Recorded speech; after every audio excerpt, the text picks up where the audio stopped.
Esta es mi opinión y nada más que mi opinión. Por favor, busca fuentes alternativas de información para construir tus propias opiniones. ¿Ha sido la vacuna contra el COVID un tremendo fracaso? ¿O por otro lado, realmente ha funcionado y ha salvado a muchas personas? Hoy vamos a analizar si realmente la vacuna contra el COVID ha sido todo lo que nos han dicho o ha habido algo más en las opiniones de McCustein. En 1976 el gobierno de los Estados Unidos le dio un waiver de responsabilidad, o lo que es lo mismo, una excepción de responsabilidad a unas farmacéuticas para que le prepararan una nueva vacuna contra la gripe porcina.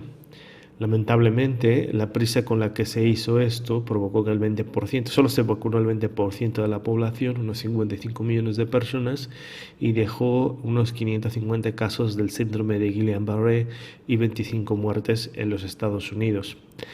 El gobierno americano tuvo que responder por las demandas de estos casos de Guillain-Barré y de las muertes provocadas, y hubieron cientos de compensaciones que se hicieron tras juicio. El programa obviamente se cortó de una forma muy rápida al ver que pues no solo no estaba protegiendo a la población correctamente, sino que produjo algunos efectos secundarios negativos, y la sociedad americana fue muy negativa, tuvo una publicidad y una prensa muy negativa el hecho de que pudiera producir estos efectos secundarios. La razón por la que comento esto es porque ¿realmente sabemos cuáles son los efectos secundarios de la vacuna del COVID? La razón por la que menciono esta pequeña anécdota con la vacuna de la gripe porcina en Estados Unidos en los 70 es porque en ese caso también hubo una extensión de responsabilidad que se hizo a las farmacéuticas, igual que se está haciendo hoy en día con la vacuna del COVID-19. Todos los países han firmado excepciones de responsabilidad, es decir, los que realmente van a pagar si hubiera algún efecto secundario adverso en la población serían los propios países. Ahora bien, el problema de esto es que si estos efectos son muy a largo plazo, los gobernantes ya habrán salido del poder para cuando estos efectos secundarios se presenten. Para que una nueva vacuna se apruebe, normalmente o un nuevo medicamento se apruebe, se llevan años de investigación.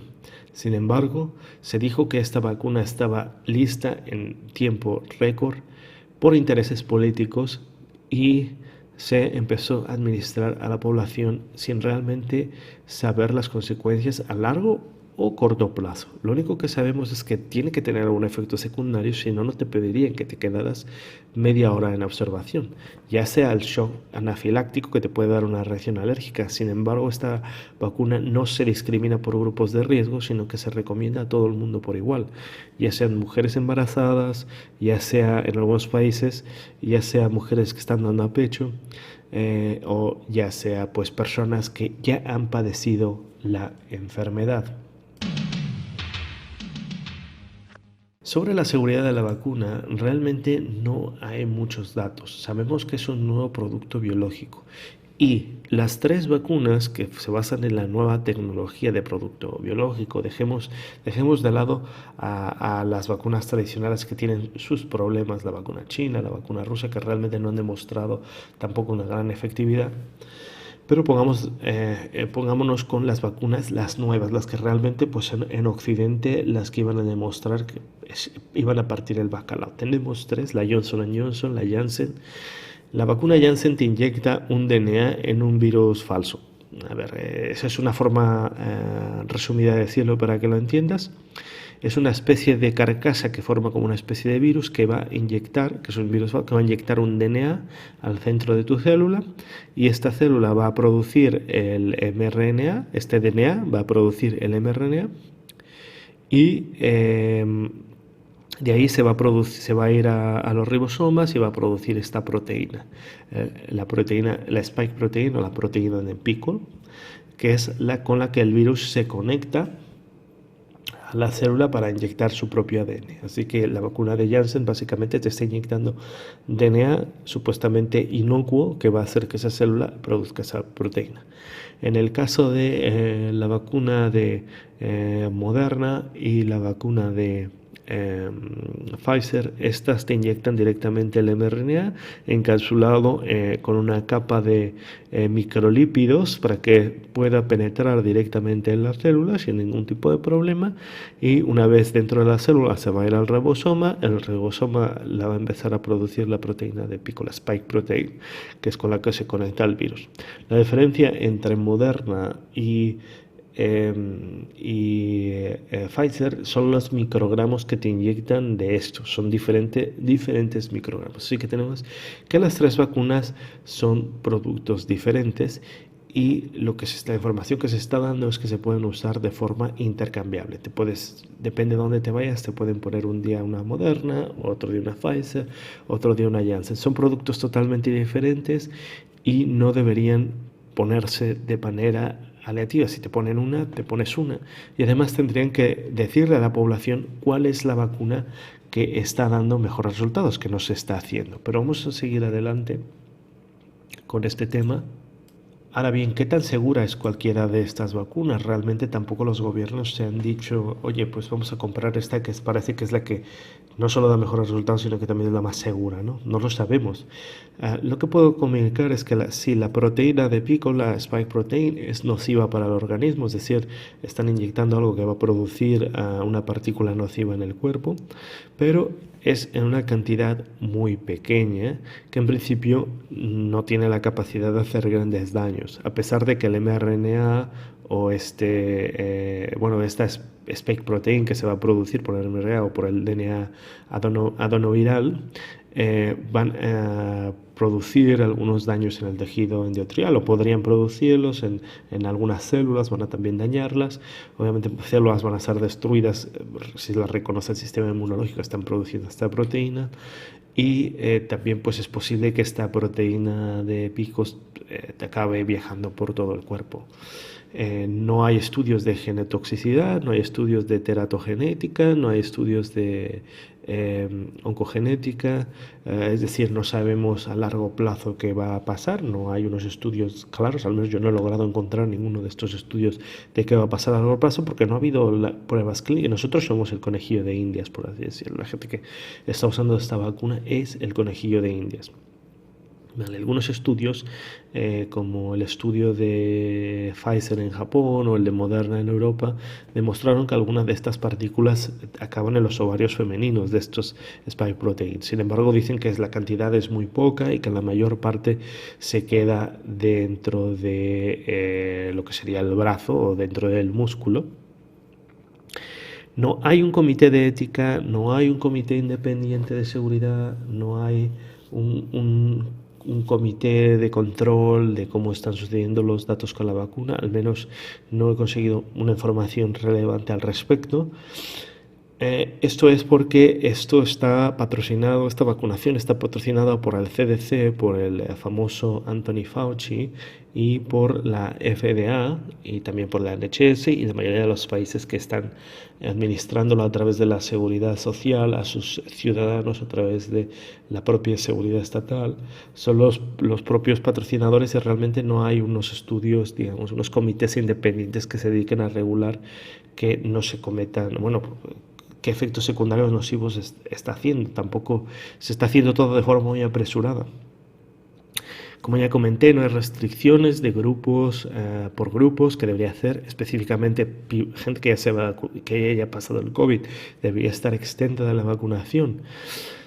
Y obviamente pues no hay ningún esfuerzo de restringir esta vacunación, digamos que primero a las personas de riesgo más elevado, que debe ser lo lógico, ¿no? Me he dedicado a buscar información sobre discusiones científicas sobre la seguridad de la vacuna.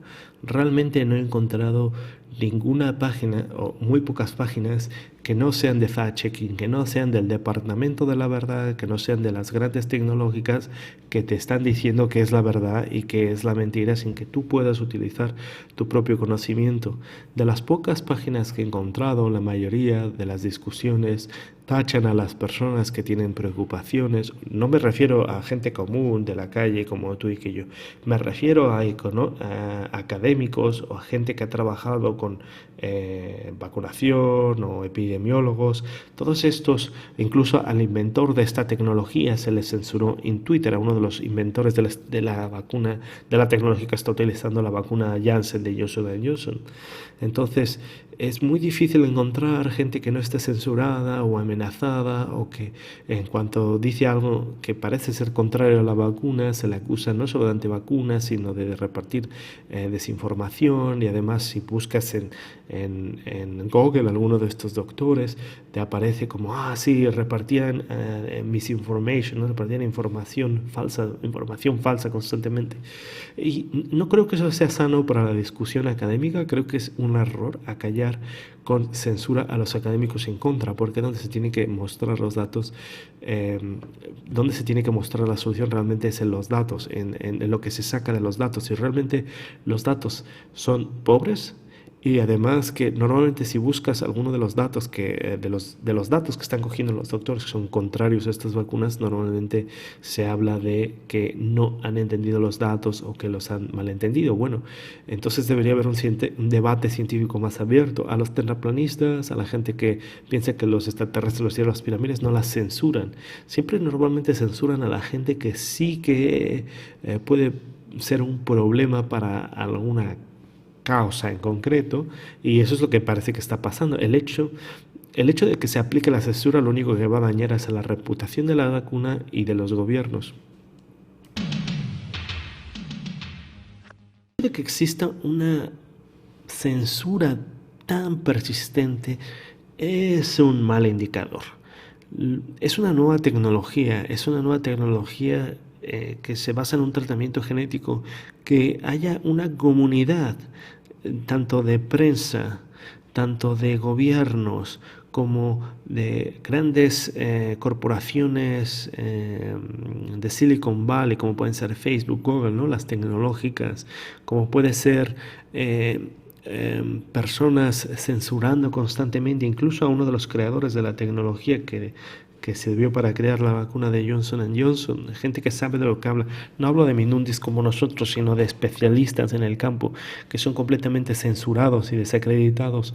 Me parece impresionante porque hay datos que podrían ser problemáticos, que podrían ser polémicos. Por ejemplo, en uno de los análisis del Vaccine Adverse Event Reporting System, VAERS, de los Estados Unidos, según este informe, el 86% de las muertes después de la vacuna no tenían otra explicación que la misma vacuna. Entonces sí que se nota que en el mismo VAERS que ha habido algunos picos de muertes. O sea, se nota bastante, es bastante obvio el pico de muertes, pero también ha habido muchísimas más vacunaciones en el año 2021 por las nuevas vacunas, y se nota un pico también de muertes relacionados con la vacunación. Este dato está ahí, y de las personas que se presume que están más que son más sensibles a poder morir también de la vacuna, pues un 80% serían personas mayores de 65 años, con lo cual estamos, es un dato alarmante que al menos debería ser discutido de una forma más abierta. He encontrado mucha gente diciendo que estos datos no son correctos, que son malas interpretaciones, pero entonces, ¿cómo los explican realmente? Que se acusa a la gente de ser desinformadora, de hacer esto con mala fe, de tener mala praxis, pero ¿hasta qué punto esta vacuna puede llegar a ser tóxica o no? Realmente no lo sabemos, y el hecho de que haya censura no va a ayudar en nada, porque solo va a poner más en duda esta nueva tecnología que debería funcionar. Ahora, de repente, de vacunar, digamos, a toda la población adulta, se ha pasado la presión a vacunar a los niños con este nuevo tipo de vacunas o tratamiento genético que se está haciendo en los países occidentales. Y me parece, al menos, que debería ser polémico para la comunidad internacional, para los padres, para los investigadores, el poner este tipo de vacuna, que no sabemos el efecto secundario en personas que se están formando, que no sabemos si puede tener más efectos secundarios o no los niños, o si está indicado para los niños, dado que los niños realmente no son afectados por la enfermedad de la misma manera que los adultos. Ha habido muy pocos. Sí, creo que los fallecimientos de niños deben estar en el 0,000% mínimo de la población. Y si es por el temor de que estos niños puedan propagar la enfermedad, me parece también un poco ridículo porque, bueno, se supone que son las personas ancianas que no están en contacto directo con los niños constantemente las que deberían tener más cuidado, o quizás aislarlas de los niños sería suficiente como para que detener la enfermedad. Ha habido casos de miocarditis en personas de entre 12 y 17 años. Después de ponerse la vacuna, se teme que pueda estar relacionado. No puedo decir que estoy completamente seguro, pero hay algunos datos que apuntan a que un 80% de personas jóvenes podrían desarrollar miocarditis después de la vacunación. Como siempre hay que tomar estos datos con pinzas porque también hay personas obviamente que están negando pues este posible efecto secundario, pero el hecho de que exista una pequeña posibilidad de que un niño desarrolle miocarditis sin necesitar este tipo de tratamiento porque esta enfermedad no le va a afectar. Normalmente cuando se aplica una vacuna o cuando un médico tiene que decir quién se aplica una vacuna o un medicamento, tiene que medir los pros y los contras. Oye, esta persona tiene alto riesgo de padecer algo, de padecer esta enfermedad, necesita vacunarse, ¿no? Tú vas a la India y te pones la vacuna contra la malaria, contra las enfermedades locales. Pero ahora, ¿por qué me voy a poner la vacuna contra la malaria si no voy a ir a la India? No la voy a pisar y me voy a quedar en mi casa en un país occidental bien acomodadito viendo la televisión. No tiene mucho sentido, ¿no? Pues el hecho de que se fuerce a los niños debería ser por lo menos, debería haber, al menos ahí sí debería haber discusión y no la hay. Hay mucha censura con respecto a esto y creo que debería haber un debate más abierto. Solamente Joe Rogan es el único que se atreve a traer gente un poco detractora de la vacuna.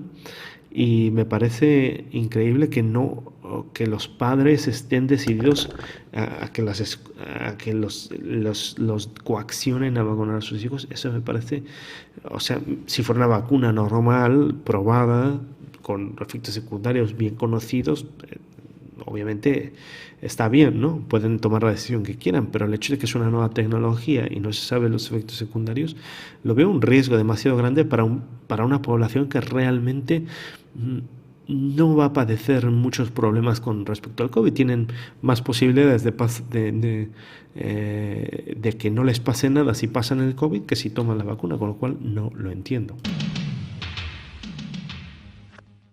Para su propósito original, las vacunas han sido un rotundo fracaso. Han fracasado absolutamente. El objetivo de una vacuna no es minimizar los síntomas, porque entonces ya no es una vacuna, es un tratamiento. Por eso digo que esto es un tratamiento genético. No es una vacuna genética, es un tratamiento genético. ¿Por qué?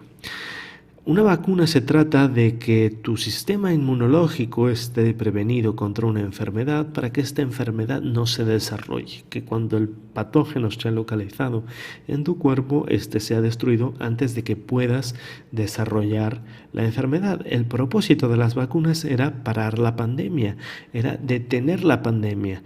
A 2022 no ha hecho nada. La vacunación ha sido ineficiente e inservible. Si nos vamos a algunos datos, por ejemplo, en Israel, el pasado julio, un 84-85% de la gente estaba totalmente vacunada y el porcentaje de personas totalmente vacunadas que tuvieron la enfermedad fue de un 86%. Como vacuna eso es un fracaso rotundo. Supuestamente hoy en día está la narrativa que la culpa de que siga la pandemia es de los no vacunados, pero eso es totalmente falso. Se supone que la pandemia tendría que verse claramente que se ha reducido en países que tienen un 90% de personas vacunadas y que están volcando todos sus efectos en vacunar al 100% de la población. Y yo digo, ¿para qué si no funciona? ¿Cómo sé que no funciona esto? Es muy sencillo. La vacuna que se creó para la primera cepa del COVID, para las primeras cepas, para lo que se llaman las cepas legacy, o las primeras cepas que existían o que nosotros veíamos, las alfa y la beta, todas estas cepas, se creó la primera generación de vacunas y se inyectó masivamente a la gente el año pasado, durante 2021, y bueno, llegó la Delta, no sirvió para nada. Estos datos que acabo de dar de Israel fueron con la cepa Delta, es decir, lo que pasó probablemente, y esto es una hipótesis, es que las vacunas crearon una cierta presión evolutiva sobre el virus. Los virus que podían escapar a esta vacunación durante la vacuna, se crearon virus resistentes a ser detectados o por modificaciones en el propio virus del COVID, a través de esta vacunación, a través de esta proteína de épico. Y entonces se crearon cepas resistentes como la Delta. La Delta apareció en mayo de 2021 y ya era la cepa mayoritaria para agosto. Y es más, fue tremendamente infecciosa. De repente se está dando ahora la dosis de vacunación. Las vacunas que están ahora repartiendo la tercera dosis, el booster shot. Este shot adicional es para la cepa de la Delta, y de repente ya está la Omicron. ¡Pum! Ya tenemos la Omicron. Acabamos con la Delta y de repente surge la Omicron. Por lo tanto, las vacunas no están funcionando. Cada vez que se está aplicando una vacuna en medio de la pandemia, se crea la Omicron. Ahora bien, dicen que baja el porcentaje de virus, ¿no? La carga viral. El porcentaje de carga viral es prácticamente idéntico, está más o menos al 50%. No hay una gran diferencia de carga viral tanto en las personas vacunadas, entre personas vacunadas y no vacunadas. No hay una diferencia significativa. Si esta diferencia significativa no es significativa, los virus por cada vacunación crean una nueva cepa que está reinfectando a todo el mundo y para lo cual la vacuna de la Delta no está preparada y ahora tienen que hacer la vacuna del Omicron. Es un ejercicio ridículo porque nunca se va a acabar. Cada nueva cepa va a haber una nueva vacuna y esto ya no es una vacunación, es un tratamiento genético. Como vacuna han fracasado absolutamente. Si quieren, la gente decide, ¿no? Si hay gente que decide tener un tratamiento genético durante toda su vida por las diferentes cepas que pueda haber, y es que esto no se va a acabar, es el show de nunca acabar, ya lo he comentado antes en otros vídeos, simplemente va a seguir, sucede y sucede y sucede. El COVID va a seguir evolucionando y probablemente lo que debería pasar es que pase como el Omicron, que es una cepa muy suave, y ya debería ser el final de la pandemia. Ya con Omicron, si Omicron es la cepa reinante, déjenlo reinar, déjenlo ser el rey del universo, ya no hagan más vacunas. Es la situación perfecta. Es un virus muy poco infeccioso, muy infeccioso, pero con unos efectos mínimos en el cuerpo. O sea, la gente no se está enfermando de gravedad, no, la gente no está muriendo de COVID ahora mismo. Los hospitales no están llenos a reventar. Sí, mucha gente se ha enfermado, muchos doctores se han enfermado, pero están regresando a trabajar y no pasa nada. En Reino Unido ya están quitando las restricciones, van a quitarlo del pasaporte porque ya no tiene sentido, ya no tiene... La gente... No, el coronavirus va a seguir aquí, va a ser como un resfriado, va a seguir. Ya han pasado 2 largos años de pandemia, ya paremos con esto de la pandemia. La vacunación ha fracasado rotundamente y creo que tenemos que seguir adelante con nuestras vidas. Ya no hay más. No hay más. Me gustaría irme con una advertencia, obviamente, como yo siempre hago, basándome en datos históricos. La primera historia que me gustaría contar es de la sífilis de Tuskegee. No sé si alguna vez has oído de este experimento inhumano que se hizo en nombre de la ciencia, cuando el gobierno de Estados Unidos dejó a 600 personas de una comunidad negra, les engañó diciéndoles que les iban a dar un tratamiento para una enfermedad, que era la sífilis. De este estudio, 400 personas padecieron la sífilis, no se les dio tratamiento durante 40 años y los otros 200 estaban sanos. Se vieron los efectos secundarios que podía tener la sífilis en el cuerpo humano, que sabemos que son devastadores, que la gente se puede quedar ciega, puede sufrir problemas mentales, degeneración cerebral, problemas físicos de todo tipo. La sífilis es una enfermedad muy chunga cuando se dejan por mucho tiempo, y estas personas murieron de una forma o vivieron de una forma terrible sus últimos años de vida.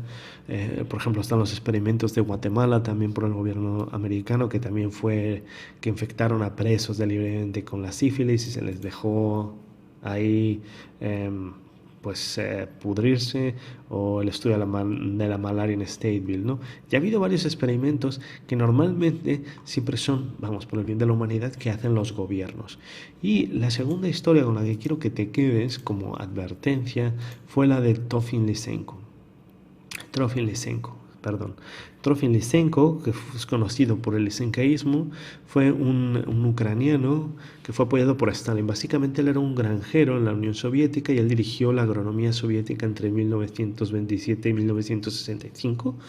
Este Trofim Lysenko supuestamente iba a crear, en la época en la que Ucrania debía ser el granero de Europa, metió muchas de sus ideas, que eran lamarquistas, metió muchas de sus ideas lamarquistas a sus experimentos. Él decía que Darwin estaba equivocado, que Mendel estaba equivocado, es decir, el tipo tenía su propia idea sobre lo que debía ser la ciencia, y como esto era muy soviético y ya habían agarrado a todos los disidentes, pues este se convirtió en el líder supremo que hacía lo que quería. Todos los científicos que disentían contra este lysenkoísmo eran arrestados en la Unión Soviética, eran mandados a los gulags, y había una ciencia oficial del Estado. Y es que el Estado nunca puede ser la ciencia. Cuando el Estado o cuando una persona dentro del Estado tiene suficiente poder, se puede nombrar al mismo la ciencia. El Anthony Fauci, el director del CDC, dijo hablando en el Congreso de los Estados Unidos, que él era la ciencia, básicamente. Son cosas muy preocupantes. No podemos dejar que los gobiernos se las tomen con la ciencia.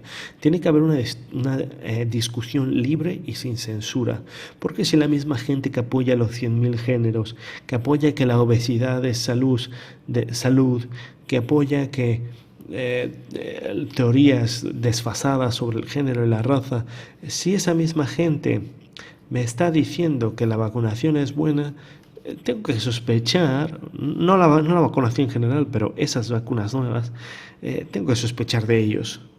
No hay de otra. Entonces, yo lanzo esta advertencia: no te fíes de lo que hacen los gobiernos, porque suelen hacer... Hay personas que cuando se vuelven ciegas de poder, y sabemos, y a la información oficial está, que este Anthony Fauci estuvo detrás de la creación de la pandemia. No de forma intencional, quizás, pero él estuvo financiando el laboratorio de Wuhan a través de una tercera persona, y este laboratorio de Wuhan fue de donde se escapó el virus del COVID. Y ahora este hombre, que es el que está detrás del CDC, que es el director del CDC, que está patrocinando lo de la vacuna, curiosamente, nunca se va a acabar la pandemia, y booster, y nueva vacuna, Me parece que ya la vacuna se ha acabado, que la decisión que tomó el Reino Unido fue la correcta. Dejemos que Omicron, la cepa más débil, sea la dominante, y esto lo único que va a traer un gran beneficio para toda la humanidad. Ya hay que seguir con nuestra vida, paremos con el tema de la pandemia. Si estamos preocupados por los mayores, vamos a blindarlos a ellos, vamos a poner todos los recursos que se están poniendo en vacunar a niños y hacer tonterías en las personas mayores, y dejemos y ya sigamos con nuestra vida. Hay que seguir, la vida sigue. Amigos, Si han llegado hasta aquí y están escuchando este mensaje, bienvenidos a la resistencia.